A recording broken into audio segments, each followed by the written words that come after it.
I should have seen it coming. Life was too perfect, especially at that moment. It was a Friday night on a beautiful summer day.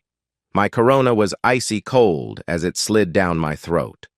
The Cubs were beating up on the Cardinals on the big screen, 7-2 in the fifth inning. My trusty German Shepherd, Rice, was lying to the side of my lazy boy, curled up and mostly sleeping, only waking and opening his eyes a bit when I would let out a whoop of celebration over the success the Cubs were having. With the exception of the TV and my occasional shouts of joy, the house was quiet. My wife of 21 years, Tracy, was over at a neighbor's house, and my 18-year-old son and 17-year-old daughter were both spending the night over at friends' houses. It was just the dog and me, the Cubbies, and a case of Corona in the fridge. Oh yeah, and limes. I didn't often bother with the limes, but I picked up a couple earlier in the day when I found out I would be alone for the evening, treating myself well. I heard the front screen door open and close and assumed it was my wife coming in from visiting with her longtime friend, Lisa. I heard her moving in the front of the house, but I didn't hear her call out in greeting like she usually would have done. I thought that a little odd, but just then Cubs manager David Ross took out his starting pitcher in the fourth inning, with the Cubs having a big lead, causing me to explode in anger and once again waking the dog. It had to be at least 5 minutes before Tracy finally made her way to the family room. She looked reflective, nervous maybe. She didn't come over to my chair and lean in for a kiss as usual, but instead sat down on the edge of the sofa to the left of my chair. I watched her with one eye while I kept track of the game with the other. "Can we talk for a minute, Bob?" she asked in a voice I was barely able to hear above the television. By now, she had my complete attention. "Of course, Blondie," I answered. I noticed she had a light sheen of sweat on her brow and seemed to be breathing erratically. I wondered if someone we knew was sick or had died.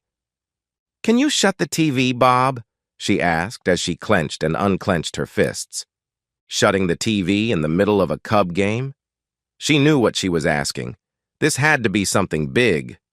Death, not illness. I got a bad feeling in the pit of my stomach. I grabbed the remote and shut off the noise box. "What's up, baby? You don't look so good. Did somebody die or something?" "God, no. Nobody died. It's just that this is very important to me, and I need to make sure you are completely listening to me." I nodded without saying anything. I had a traffic jam of bad thoughts running through my brain. We sat staring at each other for at least a half minute. Her eyes showed fear and something else. Maybe anger. "You know I love you completely, and I would never cheat on you, never go behind your back with another man, right?" This was not exactly the question I expected. Suddenly, the dinner I ate earlier in the evening and the 2 beers I had during the game felt like they wanted to make a reappearance, right there on the family room floor. I nodded again, mutely. "I'm 45 years old, Bob. I've only slept with one man beside you in my entire life. I'm still a good-looking woman. My friends even say I'm an attractive older woman. I want to sleep with another man, just once, so I can feel the thrill of a new man, a different man, one more time before you and I grow old together." What the absolute heck? I sat stock still for, I don't know how long. It sounded like a speeding train was passing right by my ears. "No, no, absolutely no!" I yelled in response as I jumped out of my chair. "Not happening while I'm drawing breath." She watched me with wide eyes as I paced back and forth. This had to be a bad dream. I must have fallen asleep in my chair and been in the midst of a nightmare. "It has nothing to do with you and me, Bob. This is all about me. My needs as a woman. Above and beyond you and our family," she said, her voice seeming to get stronger and more assured as she spoke. "I think I've been a pretty good wife and mother for all these years. I've always put the family first. This one time I need to do something for me. I need to do this to feel like a sexy woman. A woman in control of her life." "You don't feel like a confident woman with me?" I asked, realizing I sounded like a whiny loser. "I tell you I love you all the time. I think I show you that you are a sexy woman all the time. I still lust after you, and I'm pretty sure I'm not too subtle about that. You do, and I love that. But this is about something different. My ego still needs to be validated by men other than you, Bob. It's nice to be noticed by other men. It's wonderful to think that another man would want me in that way. Doesn't it make you feel good when you see a woman looking at you or flirting with you? I'm no different than anybody else. I like to be looked at, lusted after. And after all this time, I want no more than that. I would like the experience of going out on a date, wined and dined as it were, then taken and lusted after by a different man, for just one night. Not love, just lust. One night. Then I would come home to you and be yours, be a plain wife and mother for the rest of my life. You're anything but a plain wife and mother to me, Blondie. You're my everything. I can't let you go to another man. I won't let you go to another man. You keep telling me you love me. Why don't you show me how much you love me by giving this to me? I know it's a big ask, the biggest, and it would be the ultimate gift to me for you to let me have it, she stated. No, it would be the ultimate stupidity for me to let you have that. If you really loved me, you wouldn't have even asked, I said. Have I not been a pretty good husband to you and a good father to our kids? Should that not entitle me to a free pass as well? But you had so many more women than I had men before we married. I'm just trying to even the score a bit, she said. Actually, we never discussed numbers before we were married. All we really discussed was how we both believed in fidelity after marriage. And for your information, I've only slept with 4 women in my life, including you. Not exactly a big list, I said. Oh, I always thought you had so much more experience than me. You know so much more than me. I read a lot on the subject. I want to please you as much as possible. So it's still a hard no for you then? She asked. Not only a hard no, but I'll be seeing an attorney first thing Monday morning to start on a divorce, I said as shock registered on her face.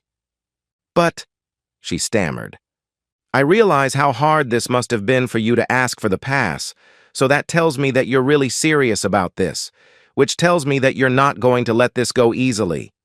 That means that you will eventually go behind my back to get it done. I don't trust you not to anymore. Unless you've already done it, and this was just a smokescreen to get permission after the fact. No, I swear to you that I haven't been with anybody so far. I said I wouldn't cheat on you, and I meant that, she whined. But you would figure that now that I know you want to, that doing it now wouldn't be cheating, I said, looking directly at her. Her inability to hold my gaze told me everything I needed to know. You would break up our family even though I haven't done anything yet? She asked in a rasp. If you finally got up the nerve to ask, you've been planning this for a long time. And that tells me you've already got a target picked out. He's probably been in on the planning of this as well. Lunches, dinners, you've already cheated on me, at least emotionally. By the way, who is he? I asked. I didn't have anyone in particular picked out, she said, staring at a spot on the wall over my shoulder. The silence lasted for about 15 seconds as I drilled a hole in her with my eyes. She turned bright red when she looked at me and realized I was staring at her, disbelief all over my face. You don't need to know, Bob, she said quietly. You're right. I don't need to know. But I want to know the name of the man who is breaking up what I thought was a great marriage. You can tell me, or I can call every one of your close friends, as well as your boss and all of your co-workers, and ask them, I said. Her mouth dropped open in shock. You wouldn't, she started to say. Wouldn't I? What have I got to lose? My life is in the gutter. My marriage is gone. What's a little embarrassment to me? What about my embarrassment? She shrilled. I shrugged and did my best to hide my smile. Name? I asked harshly. Dan Wilson, she said quietly. Please, Bob, don't hurt him. I guarantee nothing. I grabbed the remote and turned the game back on. She harumphed, sniffled back some tears, got off the sofa, and went upstairs to our bedroom. My eyes watched the rest of the Cubs game, but nothing registered in my brain. I couldn't even tell you what came on the screen after the game, but I know I sat in front of the TV for at least 2 more hours. While I think I did a pretty good job of hiding most of my feelings from my wife, in reality, I was devastated. I had absolutely no clue my wife was planning on sleeping with another man. In retrospect, I suppose I should have seen signs of her dissatisfaction with me, or her life, or whatever. In the last 3 months, Tracy had become somewhat distant, with not only me but also our children. In fact, my daughter, Sherry, was the first to notice, asking me if Tracy and I had had an argument of some sort. Intimacy between us had also fallen off, I had noticed. Intimacy 2 or 3 times a week had fallen off to once every other week, and not because I wasn't trying. I wondered if she wasn't going through some early changes. Then there were the phone calls being taken out of the room, something that had almost never happened until recently, in addition to the almost constant late-evening texting. When I inquired about that, she claimed it was Lisa, who was having problems with her husband, Jerry. That was more than interesting, because Jerry and Lisa lived just 3 doors down from us, and I had no clue they were having any problems. I spent the remainder of the weekend thinking hard about my options. I told Tracy that I was going to file for divorce as quickly as possible, but first I had to examine every aspect of my marriage and my family. I certainly could understand how another man could lust after my Tracy. She was beautiful when I met her when we were both 21, and at 45 she was only 10 pounds heavier, despite having 2 children. Her nice-sized body was matched, and her face made her look more like 35. I always wondered how I wound up with Tracy. She was clearly above my pay grade. It's not like I'm a troll or anything, being decent-looking, 5 foot 11 inches, 175 pounds, but guys who look like me don't often wind up with the prom queen, which she was just 3 years before as a high school senior. We were both in the same astronomy class at Purdue University in our junior years. I was taking it just for fun, while Tracy needed the course to fulfill her science requirement. I'm kind of a geek that way, and Tracy figured out pretty quickly that I would happily help her pass the class, science not being her forte. It was getting toward the end of the first semester, and we were in my dorm room studying when Tracy leaned into me and kissed me hard on the lips. I kissed her back just as hard. "God damn, for most of the semester I thought you were gay," Tracy said to me when we broke the kiss. "No matter what outfit I wore, you never seemed interested." I was interested, girl, but I wouldn't have guessed it was reciprocal. "I was just trying my hardest not to drool in front of you," I said. We were exclusive right off the bat. I wasn't very experienced sexually, but I guessed she was even less so because she never complained and seemed quite pleased with everything I tried in bed, courtesy of my voracious reading on the subject. While every other guy my age was watching adult videos, I was reading about the acts everyone was watching. It came in handy right from the start with Tracy. The second time we had intimacy, I made her pass out by using my other ways. At first I was concerned, never having made any of my 3 previous partners lose consciousness, but I figured she was okay since she was still breathing. When she opened her eyes 2 minutes later, all she could mumble was, "I love you, Bob." We married 2 years after graduating. Our son came along 3 years later, followed by our daughter. We lived a pretty good life financially, as I was an IT guy, and she was a banker when she returned to the workforce when our youngest went to school. Our son was now getting ready to attend Ohio State as a freshman in a couple of months, and our daughter was going to be a high school senior. In 2 short years, we were going to be empty nesters. We had been discussing plans for our future, including travel, for the last several months. I had loved this woman for almost 23 years. On the one hand, throwing that away for her asking for permission to cheat seemed overly harsh, but on the other hand, I had already noted that her getting to the point of asking to cheat was a major problem. I wasn't born yesterday. I knew if she was that desperate to ask to be allowed to cheat, she would be desperate enough to go behind my back. especially since she already told me about it and didn't look at it as cheating, even though I did. Of course, there was also the matter of her and Dan Wilson already having an emotional affair and planning this night of physical cheating together. Could I ever forgive that? I called a divorce attorney first thing Monday morning and had an appointment for that Thursday afternoon. Meanwhile, on the home front, Tracy tried her best to persuade me not to file for divorce. "We didn't do anything, Bob. We won't do anything," Tracy cried. "Because you don't want a divorce or because you know it's wrong?" I asked. She wouldn't look at me or answer. "You still are hoping I'll change my mind and let you, aren't you?" That got me a hopeful look, which sadly sealed both of our fates.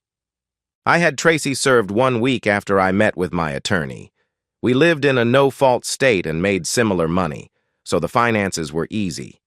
The kids were almost out of the house, so accommodations would be sorted as we went, with the non-custodial parent responsible for child support for 1 year. We would sell the house and split the proceeds. Boom. Done deal. 21 years, over. Not quite so fast. Tracy got a pretty sharp attorney who convinced the judge to order 4 counseling sessions, more if she felt it was necessary. The counselor, a mid-30s woman, had the same opinion that my kids and Tracy had. Since my wife didn't actually commit adultery, why did I feel divorce was my only recourse? I told the counselor the same thing I told Tracy and my kids, that I considered her request to have intimacy outside of our marriage to be tantamount to breaking our vows. Because of that, I no longer trusted her as a marriage partner. I might still love her to some extent, but I couldn't stay married to a woman I couldn't trust. "But I will never try something like that again, Bob. I don't need anybody but you. Please," she pleaded over and over again for most of the 2 sessions. "You're never going to change your mind, are you, Mr. Rasmussen? I can see it in your eyes," the counselor said toward the end of the 2nd session. "I'm going to end this farce and tell the judge to let the divorce proceed unhindered. My personal opinion doesn't count, but I'm still going to give it to you. I think you're making a monumental mistake here. Your wife hasn't cheated on you, at least physically. So it seems like you would welcome marriage counseling to keep your long-term marriage. Your wife seems willing to make whatever concessions you want to keep your marriage and your family." I know I grimaced and sighed. I loved Tracy to death.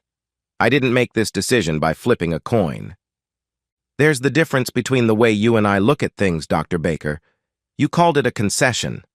I don't think her promising to be faithful is a concession. I think it's called keeping the wedding vows she made to me 21 years ago and that she had schemed with another man to break," I explained. "My in-laws practically went apoplectic when Tracy told them about the divorce. My mother-in-law called me the next day and shrieked invectives for a good 15 minutes, taking just one breath in that whole diatribe. She started to scream right after I said hello. My father-in-law, who was always the more rational one, took the phone from her while she was still screaming. 'She didn't even cheat on you and you're divorcing her. After 21 years? Are you nuts, Bob?' he yelled. I gave him my version of the events that transpired, and I could hear him making small strangling noises as I went along. Every now and then he would quietly utter, 'Really?' and then I would continue on. At the end of the conversation, he seemed much smaller in spirit. He finally said, 'I'm sorry, Bob,' and quietly hung up. I moved into a nearby 2-bedroom apartment the next week. My daughter had decided to stay with my wife in the house for the next year until she went to college, but I figured the second room would come in handy if either kid wanted to stay over for a bit. They both were upset with me, even though they seemed to understand why I was divorcing their mother. I had a friendly phone conversation with my neighbor, Jerry, a few days after I moved into my own place. I informed him that his wife, Lisa, had a hand in my wife's plans with Dan Wilson, and that Tracy claimed he and Lisa were having marital problems. I told him I didn't think he was involved in the breakup of my marriage, but his wife was somehow involved, and considering how close she and Tracy were, was Lisa also lining up a young guy? "Oh, hell," Jerry rasped over the line. "So you're telling me I might have a problem too? Does your attorney give out group rates?" The social media phenomenon has both an upside and a downside. For me, an upside was getting all sorts of information about one Dan Wilson without even needing to hire a private investigator. Saved me a boatload of money. Wilson was a co-worker of Lisa's and had transferred to the local office from Cleveland about 6 months before my marriage imploded. He had a very pretty fiancée who was still seeking a position in our city, so he was driving home almost every weekend to see her. Apparently, he was trying to set up something with my wife for when he was in the city, so he would have a warm, welcoming body in both places. I wondered if Tracy even knew about the kid's fiancé. Water under the bridge now, except for the phone call I placed to Wilson's fiancée. I heard soon afterward from some sources that Dan's wedding was called off, and his fiancée said he was welcome to have his old lady full-time. Did I mention that his fiancée was the daughter of a very rich man? 2 weeks before the divorce was final was my 22nd anniversary with Tracy. I had to admit I hurt inside for what I had lost, but the longer I sat in front of my Swanson TV dinner, the more I knew in my head I was doing the right thing for me. I would have spent the rest of my life looking for clues that she was cheating on me if I stayed married. I knew with every fiber of my being that sooner or later she would find a way to cheat on me. She hated to lose at anything and would see not getting her way as a loss that would need to be rectified. I sipped a shot of a single malt and was in bed by 10 p.m. Happy anniversary to me. My phone rang about 1 a.m. and I noticed it was my soon-to-be ex-wife. I thought about letting it go to voicemail, but since I was already awake, I answered the call. She wailed, obviously in the throes of pleasure. I had heard the sounds often enough to know she wasn't acting. There was more unintelligible squealing before Tracy exhorted her partner, presumably Wilson, to be harder. I should have ended the call immediately, but I was frozen in place. I listened in for another 2 minutes, long enough to hear Tracy's paramour growl out his own release. I then hung up before they started cooing to each other, wishing I was on a landline so she could hear me slam the phone down. If I had even the slightest doubt that I was doing the right thing, that sealed our fate. On the advice of my attorney, I had made it a habit to record all conversations with my wife. As I sat there with my blood pressure about to ring the bell, I hit the number for my in-laws, and when my father-in-law acknowledged his presence, I hit playback on my phone recorder app. I let the whole 3 minutes play for him, then ended the call. I was pretty sure there would be no repeats of that little one-act play in the future. Unlike my wife, I didn't avail myself of the charms of others until the divorce became official, and even then, I didn't take a woman to bed for more than a year. I'll admit that I struggled in my social life. It had been 24 years since I last dated, and since I never planned to date again, I hadn't been keeping up on the dating scene. Silly me. That proved to be a disastrous strategy because the dating world certainly passed me by like a freight train on speed. I knew some of my reluctance to date was in my head. I was afraid of being blindsided again. I loved Tracy, and I never saw what happened coming my way. Not even a hint. The one thing that was easy to see that had changed since I last dated was the attitude of the women. When I was dating, it was all one-sided. The man picked out the target. The man asked said target for a date. If said target said yes, the man chose the activity and paid for everything. Nowadays, women seem to be the hunters almost half the time, or at least have thoughts on how the date should go. Sometimes they even paid for things. There were times I felt like a dinosaur trying to chase a cheetah. The dating scene showed me that Tracy's sudden selfishness was not unicorn behavior. Along with feeling more empowered, today's dating women are definitely more self-centered. Many of them wanted theirs, even at the exclusion of their partners. If it was good for them, then it would be good for them and their significant others. Been there, done that, all fairly recently. I'm not going to complain about the physical aspects of intimacy with a 20-something woman. Okay, the first few times the women about killed me. I was pretty sure I pulled a muscle. Once I got used to the physicality, however, the enjoyment level was off the charts. I'm not saying Tracy wasn't good in bed, but at 45 she didn't have the energy and flexibility of a 20-something. Of course, I didn't have the regenerative powers of a 20-something man either. But my powers with my tongue and fingers held me in good stead while my partner and I waited for me to revive. It wasn't all about younger women, though. I dated and had women from about 25 to 55. I guess you could call me an equal opportunity guy. Still, I always looked first for women about my age, in my comfort zone, so to speak. It had been a rough week, and after finishing a meeting with a new client on the far side of the city, I stopped in at the bar of an upscale hotel or restaurant, still wearing my suit. I sat down on a tall stool at the bar and ordered a shot of Glenmorangie single malt. It was about 7 when I walked in, and about an hour later, a group of women from a bachelorette party took up residence at a group of tables marked reserved. There must have been about 15 of them, and they were all being pretty raucous. I decided to hang around a bit and watch the fun, so I ordered a meal to be served at the bar. The bride-to-be, of course, was the star of the show, and I noticed that she was a pretty girl of about 25, with waist-length light brown hair and big brown eyes. I'll admit that I'm a long hair freak, so I was kind of taken by her and focused on her for several minutes before I started paying attention to the others at the party. It was then that I spotted her. She was about 40, I guessed, and by her age, I figured she was the chaperone for the evening, the older mother hen brought along to watch out for the innocent, and not so innocent, younger chicks.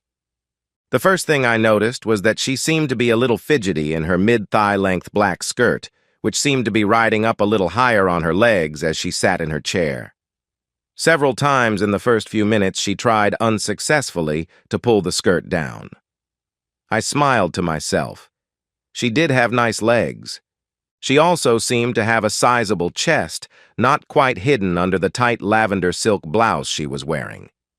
The blouse was kind of a V-neck, with the opening coming down to the middle of her large breasts and showing that her alabaster skin wasn't often exposed to the sun. When she wasn't worried about the length of her skirt, she was gazing down at her chest, I'm guessing to make sure that not too much creamy skin was showing. Her whole outfit was probably a little young for her comfort, and I guessed that it was put together for her by one of the younger women in the group. I gave some mental kudos to whoever picked it out and persuaded her to wear it. The women definitely seemed to be enjoying themselves, laughing, drinking, and eating, and when a three-piece combo started to play, several women got up and started to dance with each other. The women dancing together seemed to embolden the other men in the bar, who started to approach the women on the floor and those at the table, except for their chaperone. I waited about 10 minutes, and when no one made a move for the chaperone, I decided the coast was clear and made my way over to her. She had dark brown shoulder-length hair and bright green eyes, reminding me of Jacqueline Bisset in her heyday. Just as important, she wasn't wearing a wedding ring. She blushed a gorgeous shade of pink when I asked her to dance. She hesitated at first, but then said yes, and several of the younger women seated nearby gave her a ration of grief as she got up, pulled her skirt down, and took my hand. The first 2 dances were fast, and I had to give my ex-wife a silent thank you for insisting I learn how to dance. The next dance was a slow one, and I was a little surprised when she melted her lush body into mine. Her hair smelled of white shoulders, and I grinned to myself because that perfume is not exactly popular with younger women. We actually talked a little bit as we glided about the dance floor. I found out her name was Kathleen Franks. She was an aunt of the bride and the group chaperone. She thanked me for the dances and started to leave the floor after the slow dance, but I held on to her hand and invited her to join me at the bar. She started to protest that she needed to watch her girls, but I pointed out to her that she could see them just fine from my spot at the bar. We watched the younger women and talked. I found out she was actually 48 years old and was divorced after being married for 15 years. She told me her husband, a man of means, had traded her in for a trophy wife who was 27 to his 48 when he married her 3 years ago. She also told me that her outfit was chosen for her by her niece, the bride, and that she felt it was a little too young for her, as she normally dressed more conservatively. I opined that her outfit seemed perfect for her, and I completely sucked up when I told her I absolutely loved her heels. I had learned years ago that women really seem to like having their shoes complimented. "You don't think I look out of place dressed like this?" she asked innocently. "Not in the least. Pardon me for saying so, but you look good enough to eat." If I liked the pink blush before, I loved the dark red blush she now exhibited. We talked for about 15 minutes. She noted that I didn't wear a wedding ring and wanted to know that story. She expressed surprise when I said that my ex-wife had never actually cheated on me physically. "I'm really old-fashioned. She cheated on me emotionally and had plans to do it physically. I couldn't trust her anymore. You don't tell someone you love them, but want to have intimacy with someone else." "I get that," she answered. "Everybody has to have a line in the sand." She went back to the bridal party table a few minutes later, but was more than receptive when I again asked her to dance about 30 minutes later. This time, when we finished, she took my hand and led me back to the table with the other women, which now also had several other men. The evening was a success from my standpoint, even with the younger women being a little on the rowdy side. I was greatly surprised when Kathy invited me to be her +1 at the wedding in 2 weeks. "I was going to go by myself, but I know I'd have a better time with you. I know we've just met, but you've already met many of the girls who are going to be there too. Besides, you'd be doing me a great favor because I wouldn't be there alone looking really pathetic." "I definitely wouldn't want you to look pathetic. I would be more than pleased to accompany you to the wedding. Tell me what color you are wearing and I'll pick the suit I have that best goes along with that." She leaned into me and gave me a quick peck on the lips. "Ooh la la," came the chorus from down the table. I smiled brightly while Kathy blushed again. I could get used to that. I sat with Kathy when we weren't dancing. During one of those times we were at the table, I kept my eyes on the bachelorette party girls, some of whom were obviously going overboard with their alcohol consumption. I'm the father of a teenage girl, so it wasn't out of character for me to be in dad mode with the young women around. When I saw a young man take one of the girl's hands and start to lead her toward the restrooms, I excused myself from the table and quickly and quietly made my way to them, getting to them just before the guy was about to push the girl inside the men's room. The youngster looked at me with disdain, obviously not being intimidated by an older guy in a shirt and tie. I'll admit, at 5'11", 175 pounds, I'll never scare anybody on sight, but I'd like to think I'm still in good physical condition, and I had been in my fair share of scrapes as a kid. Sometimes you have to be willing to take some abuse to do the right thing, which in this case meant protecting some young girl from being this kid's toy. I would hope somebody would step in and protect my little girl if the situation called for it. "Let go of my arm and get away from me, old man," he growled at me. "She's old enough to play if she wants." I let go of his arm, but used my other hand to palm his head and slam it hard into the wall to the side of the door. I shoved him hard enough to break the drywall, bloody his face, and stun him. He suddenly didn't seem quite so cocky anymore and let go of the girl. He also didn't seem to want any more of this disagreement. The club had gotten quiet as people picked up on what had just gone down. Just as I started to guide Alicia back to the bachelorette party, Kathy and the rest of the group came up to us, grabbed the woman, and led her back to the table. I was left standing face to face with the restaurant manager and another employee. I thought I was in trouble until the manager stuck out his hand and thanked me for helping the young woman. "The police have been called. This Utes is going to jail. They'll probably want your information and your side of the story, but I don't think you have anything to worry about. By the way, your drinks for the rest of the night are on the house. Thank you again," he said. "Wow, that was some crazy stuff," said Wanda, the bride-to-be, when I got back to the table. "Thank you for paying attention. To more than just Aunt Kathy." "How did you see that?" Kathy asked me. "I'm supposed to be the chaperone, and I didn't have a clue what was going on. I feel pretty bad about that." "Not your fault. It's easy to lose track of 14 girls in a bar if you're not a professional security person. Or a dad. Dads, at least most of us, have what I call dad vision."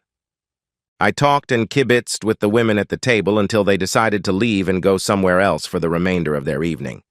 I gave Kathy a soft kiss on the lips as we said goodnight, feeling pretty good about myself and having her digits in my phone. "Get a room," one of the girls said to raucous laughter from the group. I licked my lips softly and tasted Kathy's lipstick as I watched the women leave the restaurant. I took my drink back to the spot at the bar I had earlier occupied. "That seemed to work out pretty good for you," the bartender chuckled as I sat back down. "Who knew?" I laughingly replied. "A bachelorette party?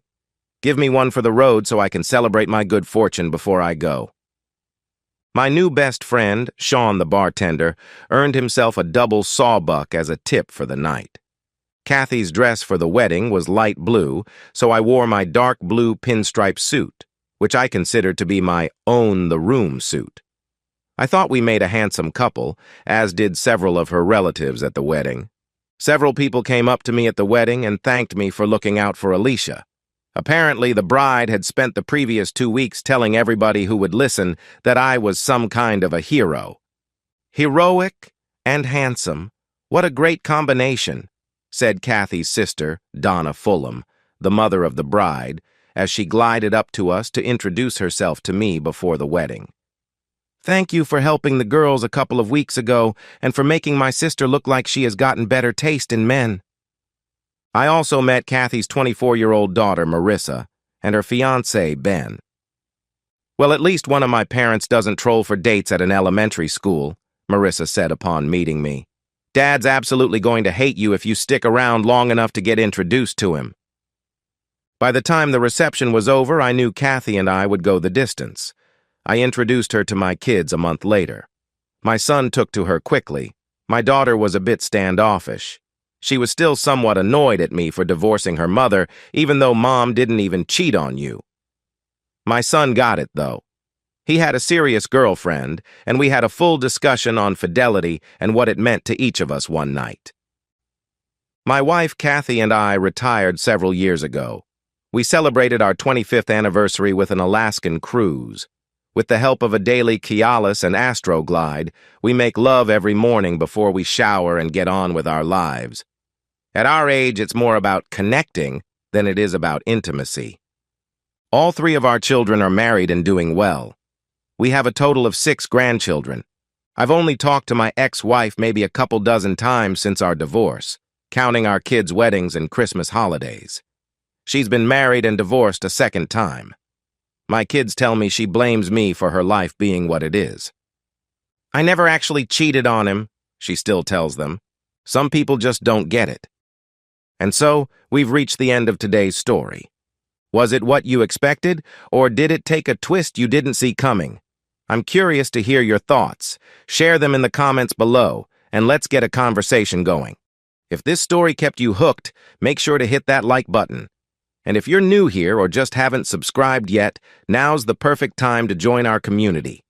I bring you fresh, captivating stories every day, so click that subscribe button and turn on notifications so you never miss out. Thanks for watching, and I'll see you in the next one.